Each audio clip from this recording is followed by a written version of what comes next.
Hi guys, I am Amir, co-founder and CEO of Virtuleap, and we are taking brain training to the next level thanks to virtual reality.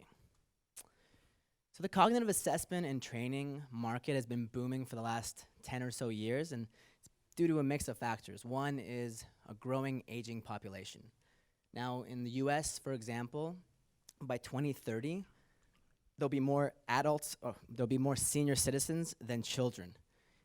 In fact, all of the baby boomers, which is the wealthiest segment of the population in not just the US, but many markets around the world, they'll all be over 65. And dementia, cognitive decline, for instance, it can onset as early as 45. And so you can see how this wealthiest segment is attracting a lot of longevity tech, anything that can increase the likelihood of, regardless what that number is, how many extra days, months, years of enriched life can you provide based on technologies suiting this group. And at the same time, I think society in general and the general population have become more and more conscious of the fact that you're not just supposed to work out your body and take care of your physical, state of, the state of physiology and your diet and all these things, but actually cognition and brain fitness is also important as part of your daily routine of hygiene. But the biggest driver has been advancement in technology, no doubt.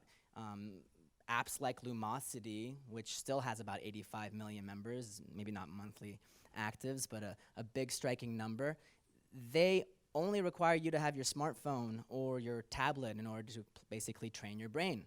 That has made it wildly popular. Another app in Cambridge just launched in January, and after 3 months had 6 million members. This is a category that is very, very attractive to the general population, not just the aging population. However, the scientific community has never said brain training actually works. There is no conclusive evidence to say that if you play Sudoku enough, you're going to get better at remembering your grocery list or paying your taxes. You might just get better at playing Sudoku. And the scientific community, or specifically the neuroscience community, have said all along that cognition is embodied.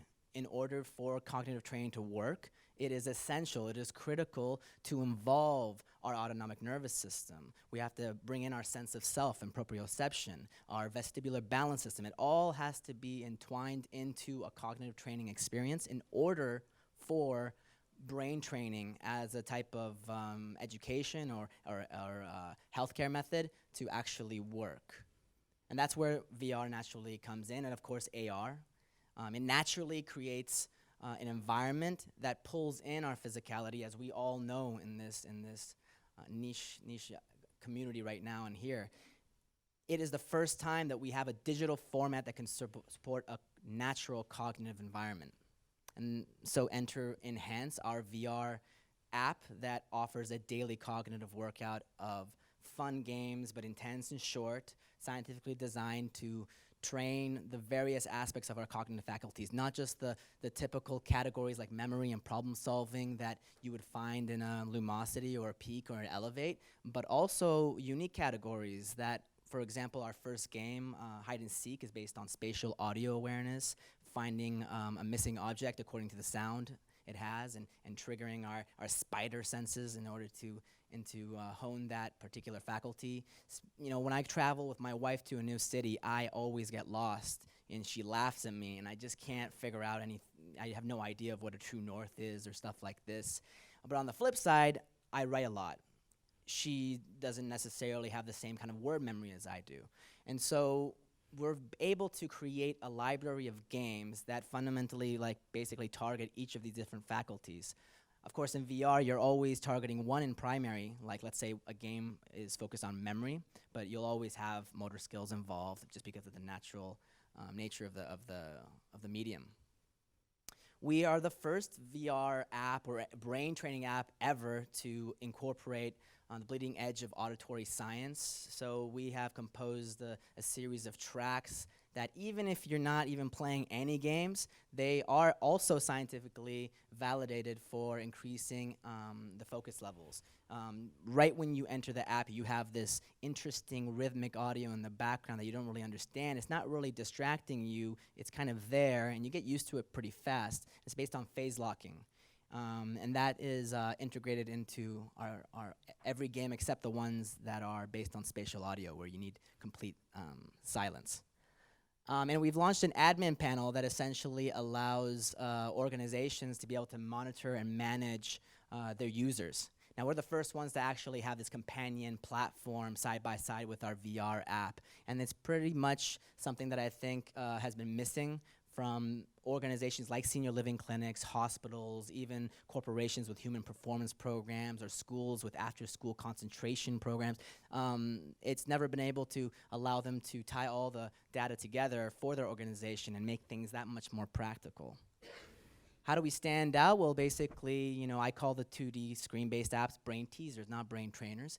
And you know, the ones that are in our industry are typically very niche-focused, like, you know, sports rehabilitation, phantom limb syndrome, and the like. We're the first to go at the position ourselves from the point of view of a library of games, and that is our primary moat. We're about building a library of games from this on. We have about 3 games launched, 2 more about to release. We've released already the admin panel last month. We just launched on SideQuest, the app, earlier this week. We have our first 150 registered users. We're going to probably be approved by Rift next week. We'll be launching on the Focus Plus, not launching, but submitting to the store by the end of next week. And the whole thing is about building up this library and developing and polishing the platform. I'm sorry for this slide, but basically, our whole revenue model is based on charging organizations for access to the admin panel, not necessarily the B2C app itself that's available in stores. And especially in the first year when we're building those games, it's the kind of app that I just want to distribute and make accessible to everyone. We're currently raising our round to grow our team primarily in Lisbon. And why us?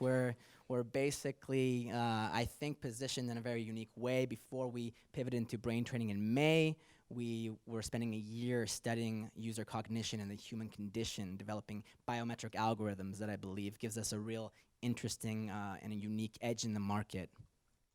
Thank you so much. Here's my email. I also have a side-loaded quest if anyone would like to try out the app for themselves.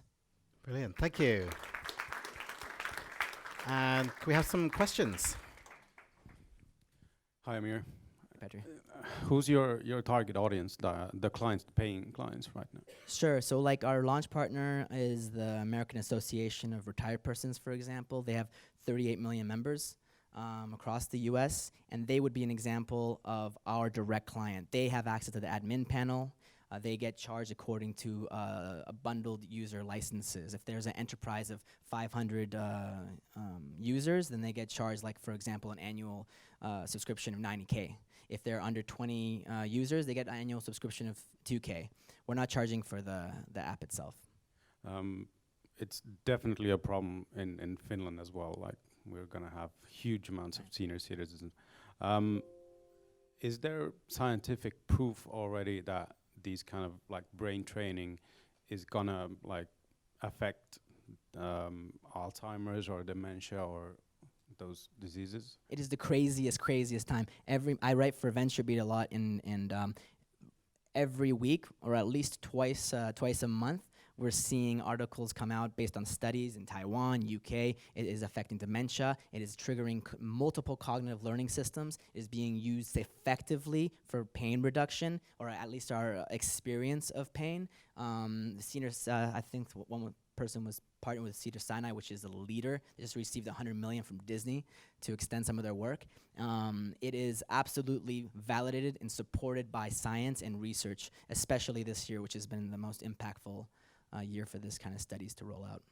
But when you talk about dementia, you need clinical studies, because we humans, we don't do things proactively. We hop onto it when we have a serious issue. So what about this kind of clinical studies to really prove that it's somehow helpful? Yeah, so clinical studies are being done in all sorts of ways, triangulating on the space that we're kind of positioned in.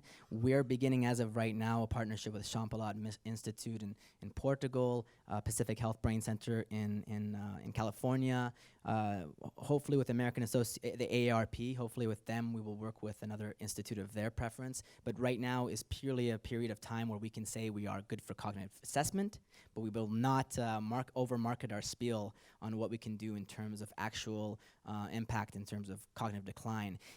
Dementia is a very tricky thing. We don't know how to solve it. The question is, how do we prolong function of life?